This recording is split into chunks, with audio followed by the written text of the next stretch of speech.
Regresamos a Sin Filtro. La etiqueta de la noche SF. Congreso decide esta polémica sobre si el organismo legislativo debe tomar la batuta para declarar la vacante de la magistrada Blanca Stalin o es el Consejo de la Carrera Judicial quien debe hacerlo. Hay dudas también en la instancia del Consejo de la Carrera Judicial por su integración. Pareciera que todo se complementa perfectamente para que Blanca Stalin siga ocupando un puesto en la Corte Suprema de Justicia, aunque esté en un proceso legal. Esto nos abre la ventana, el debate sobre algo que mañana se va a discutir en el Congreso de la República, el 209, que es el tema del Consejo de la Carrera Judicial, que se llama Consejo de la Administración Judicial, Le han cambiado el nombre. De acuerdo a la enmienda del 9 de febrero. Ajá, ya le han cambiado el nombre, pero en resumidas cuentas es una instancia que vería las cuestiones administrativas del organismo judicial, pero que sin duda ha levantado mucha roncha en algunos sectores porque existe el temor de que se esté creando una suprainstitución que incluso esté arriba de la Corte Suprema de Justicia. Miércoles de reforma constitucional, con el tema de Blanca Stalin en ciernes. ¿Cómo va a estar la discusión? ¿Cómo ves el escenario para mañana? Yo creo que ni va a haber sesión por una muy sencilla razón. Hoy ya estaba programado que el Congreso se reuniera para conocer algunas leyes en segunda lectura y resultó que el tablero electrónico no funcionaba. Entonces muchos diputados dijeron, como no hay claridad respecto del tablero electrónico y eso se presta a subregistro, a malo control de votación, entonces se rompió quórum y la cosa no avanzó. Entonces la expectativa es que si los problemas del tablero electrónico continúan para el día de mañana, no va a haber ni siquiera quórum para conocer el tema de la reforma constitucional.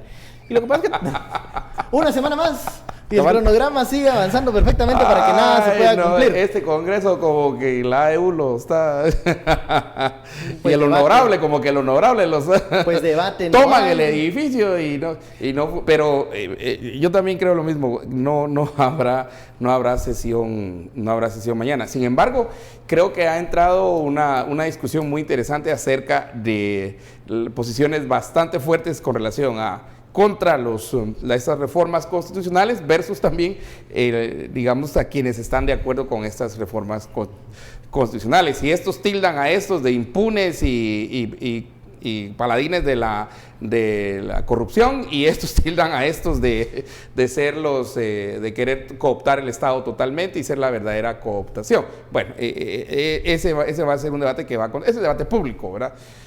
Pero yo creo que al final el consejo que yo siempre he dado aquí y siempre lo voy a dar es que vayamos a quienes ya lo hicieron, vayamos a Colombia. Colombia ya tuvo esta experiencia de cambio constitucional y allá se llama el Consejo Nacional de Judicatura, era igual, conformado de la misma manera, era lo mismo. ¿Y qué pasó? No le voy a contar qué pasó porque quiero dejarlo con la curiosidad a usted de ir y examinar y ver y aprender. Aprendamos de lo que han hecho otros, y si se puede mejorar, pues qué bien. Si lo podemos mejorar o hacer algo mejor, qué bien, y si podemos hacer algo diferente también. Pero las posiciones encontradas en este momento no nos sirve de mucho, porque si no regresamos entonces a aquella pregunta que hacíamos aquí la semana pasada, y es si queremos al final tener más Stalins dentro del sistema. Claro. Y obviamente no queremos o más Charchales o más Vladimires o más Ofelias de León. Y entonces nosotros no queremos eso. Entonces, ¿es esta la mejor forma de evitar eso? ¿Es esta reforma la mejor manera de evitar eso? ¿Se puede mejorar la reforma propuesta? Si los diputados tienen tanto cambio, ¿la apoyaría, no la apoyaría el MP y la CICIG? Por lo menos aquí nos dijeron que tendrían duda de apoyar algo que sea cambiado totalmente, ¿verdad? Pero vamos a donde ya se hizo y qué pasó donde se hizo. Y el caso más reciente y más parecido que tenemos nosotros al de Guatemala hoy es el de Colombia, con la judicatura. Entonces ahí es donde tenemos que ir a hacer las preguntas. Y yo creo que muchos desafortunadamente no han leído tampoco, porque algo que hemos descubierto aquí, y lo hemos descubierto es que uno entrevista a alguien y de repente no leyó el documento. o no se interesa en escarbar, hacer un poquito de arqueología, hacer un poquito de historia, hacer un poquito también de arquitectura o de ver la estructura de cómo está construido, cómo están estas propuestas y estos documentos. Entonces, hagámoslo también, esa es nuestra responsabilidad. Sí, es nuestra responsabilidad informarnos bien de estas propuestas de reforma. Hoy se dio una reunión controversial de jefes de bloque, Junta Directiva del Congreso de la República, en donde pues discutieron enmiendas de la reforma constitucional, en donde estuvo presente CICIG, MP y PDH. Esto no se realizó en el Congreso de la República, fue en un hotel. Y en el momento en el que salían los diputados, entraban también los parlamentarios, hubo ahí un encontronazo con algunos activistas que llegaron a manifestar en contra de las reformas, y este fue el ambiente que se vivió en las calles. Irrespetuosos de la democracia. No, ¿por qué lo hacen en un hotel escondidas? No, eso los diputados nos invitaron, no hay nada. No, disculpe. De hecho, el presidente hoy hizo público en las redes cosas sociales. que se hacen escondidas son cosas que están mal hechas. Nos invitó el presidente del organismo legislativo. Pues, ¿por qué lo hacen aquí? No sé. O sea, existe un organismo legislativo y tiene una casa que es el Congreso de la República. Ustedes no debieran estar aquí en un hotel escondidos, modificando la Constitución, nuestra Constitución. Este es nuestro país. Estoy para servirle. Esperamos que se recuerde que ustedes están ahí por Guatemala, por la soberanía y libertad de este país. Guatemala, y me deja hablar, yo con mucho gusto les pago. Yo ahorita le falta. ¿Por qué lo hacen fuera de la presencia pública? ¿Por qué? Porque no invitan al pueblo a ver esto. ¿Por qué no invitan al pueblo? ¿Por qué no está invitado el pueblo? ¿Por qué? Pero usted como persona, usted habla como usted. Pero usted, ¿por qué viene algo mal hecho? Está a favor. ¿Por qué viene algo? Parte del ambiente que se vivió hoy por la mañana fuera de este hotel. Ya vio usted cómo se increpaban diputados con activistas. El ambiente de la reforma, haya o no el letrero, el tablero electrónico mañana, es ese. Es ese. ¿Cómo avanzar ahí? Miren, aquí como país ya... A ver, miren, ¿cuál es mi lectura de la reforma? Aquí les voy a calmar porque voy a decir, miren, primero, se ha demostrado que somos una sociedad tan polarizante que aquí de verdad aquí estamos viviendo un macartismo en pleno siglo XXI. O sea, aquí realmente como sociedad nos debería de dar miedo que estamos viviendo lo que el mundo occidental vivió entre 1950 y 1960. ¿Se acuerdan de esa película de Bruce Willis que el niño decía, I see dead people? Aquí es I see red people. Aquí, aquí si yo me pronuncio que estoy a favor del consejo, es que es comunista, Philip. Sí.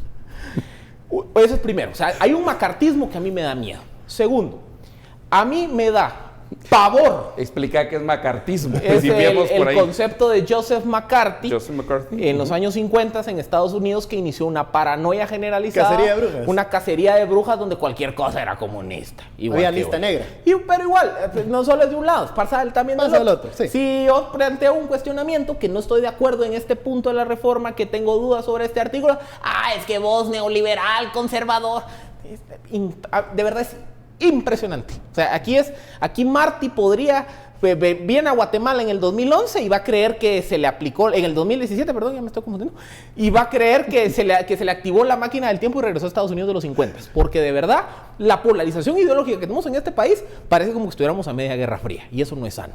Segundo, a mí me preocupa de sobremanera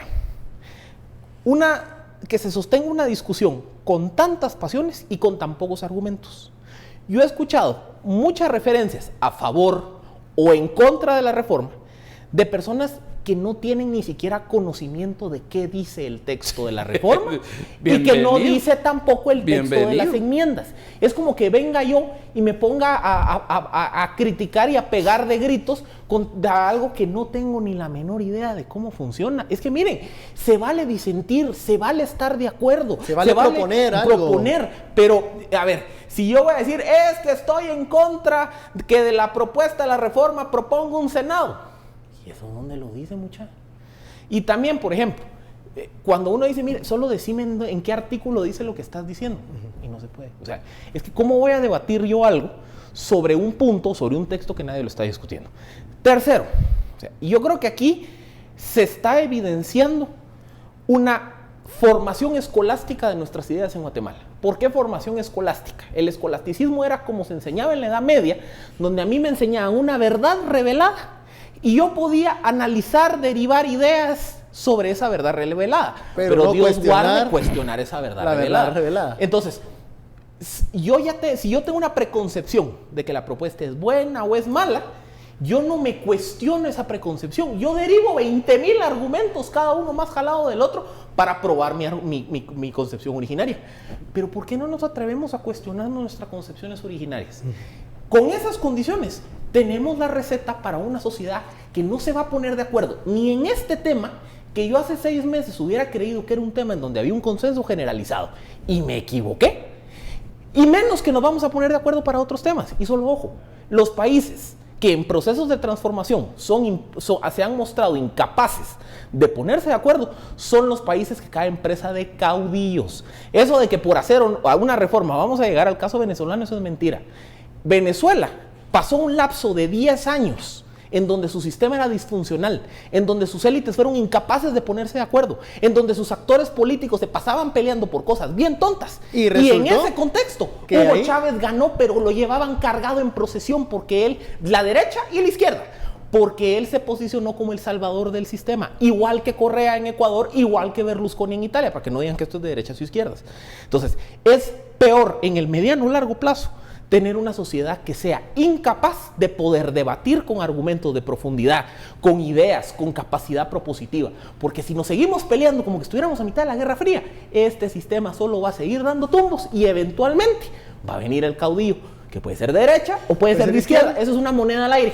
Así va a ser. Ahora, a mí, yo lo que me pongo a pensar en esta situación es, no sé si lo que dice Philip de que no estamos totalmente de acuerdo, porque a veces lo que sucede es que las posiciones extremas son las que hacen mayor ruido, pero creo que hay una mayoría que no se ha decidido, no se ha pronunciado. Creo que hay un buen grupo de las élites que pudieran tomar un liderazgo y decir, vamos a buscar consensos para así reformar la Constitución de una forma responsable, donde sí se esté fomentando la independencia judicial. Ojo, que la independencia judicial nos beneficia a todos, porque eso nos da la garantía de que la justicia se va a aplicar por igual, pero también no tenemos que ser ingenuos. La independencia judicial afecta a muchos sectores que en el pasado se aprovechaban de tener amigos o jueces cooptados. Eso es una realidad. Lo que yo creo es que hay una mayoría silente en este momento que no se ha pronunciado a favor de una reforma responsable y que este proceso camine. A este punto solo hemos dado voces y hemos dado cabida a esas voces marginales de los extremos, que son los que han polarizado este discurso que dice Philip y nos llevan a mencionar temas como el socialismo, como Venezuela o que si uno cuestiona un punto de la reforma, de una vez te califican como del lado oscuro. O sea, el tema del debate, de la discusión, no se está en este momento promoviendo. No se está sobre el texto, porque esa sería la primera obligación. Y esa es nuestra obligación ciudadana, ir al texto. ¿Qué dice? Por ejemplo, y luego... Por ejemplo, Estuardo, tú has cuestionado algunos puntos del Consejo, ok, ¿sí? Pero eso no te hace que yo te diga que estás en el lado oscuro y que no, el plano y que sos amigo de la impunidad. Lo que yo te digo es, bueno, veamos qué puntos son los que causan dudas y vemos y técnicamente se responden las cosas, mira, no ideológicamente. Es de leer el texto, por eso vamos al texto. Miren, texto sin contexto es un pretexto. Otra vez, texto sin contexto es un pretexto. Entonces lo que están utilizando los lados ambos son pretextos. Pretextos para no, pretextos para el sí. Vayamos al texto. Y con base en el texto entonces vayamos a las experiencias. Miremos la evidencia, miremos eso que llamamos lo empírico. Entonces vamos a ver el caso de Colombia o el de Uruguay, o miremos otros casos. Pero vamos a ver casos, ¿qué pasó ahí? Por ejemplo, en el de Colombia hay que ver por qué en 2015 eliminaron el Consejo. O sea, lo aprobaron, hubo reforma constitucional. Lo aprobaron. Veamos qué ellos solucionaron o cómo lo mejoraron. Ellos se fue a un gran problema y lo solucionaron eliminándolo en 2015. Le dejaron ciertas atribuciones al final. Pero vayamos y miremos el caso de Colombia. ¿Por qué insisto en el de Colombia? Porque es el más cercano, es el más parecido al nuestro, a la propuesta que está ahorita. Y yo creo, aquí sí discrepo de Philippe, porque así son estos debates. Recientemente, y digo recientemente, jueves, viernes de la semana pasada, New York Times contrató a un nuevo columnista, ¿verdad? Y el nuevo columnista, pues, viendo la evidencia y todo, dijo, miren, cuestionó eso del calentamiento global. La gente se puso enojada, empezó a cancelar sus suscripciones a New York Times y la gran protesta y todo. Así es esto. Eso es casi todos digamos, cuando empezamos estos debates empiezan siempre bien radicalizados. ¿Cuál es el objetivo? El objetivo es llevarlos a un punto medio. Si no llegamos a ese punto medio, entonces no va a haber decisión. Y es como decir, entonces aquel que me dice que si no aprobamos esas reformas, que entonces vamos a caer en esto y vamos a caer en otro, no, tampoco es chantaje. Lo que sí es que lo que tenemos hoy nos lleva a Stalin, a nuestro primer tema. Lo que tenemos hoy nos lleva a Charchales y a Vladimiris. ¿Verdad? Lo que tenemos hoy nos lleva a mirar el tipo de Congreso. Lo que tenemos hoy nos lleva a mirar lo que tenemos en el Ejecutivo. O sea, lo que tenemos hoy, ¿ya? Con base en lo que está propuesto. Y entonces, no le gusta esta propuesta, ok, se opone a esta. ¿Cuál es la contrapropuesta? Porque ese también sería la otra parte. ¿Cuál sería plan B? ¿Cuál sería plan C? Bueno, vamos al corte, ya me está regañando producción, así que vamos al corte, ya lo saben, la etiqueta SF, Congreso decide, regresamos.